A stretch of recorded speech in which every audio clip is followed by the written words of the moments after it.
తీసి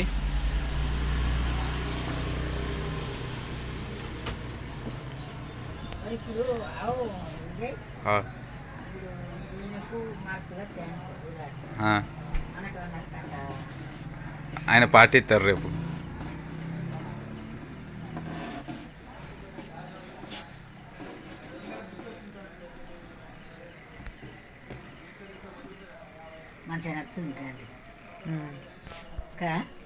I made vacuum cleaner by my hands.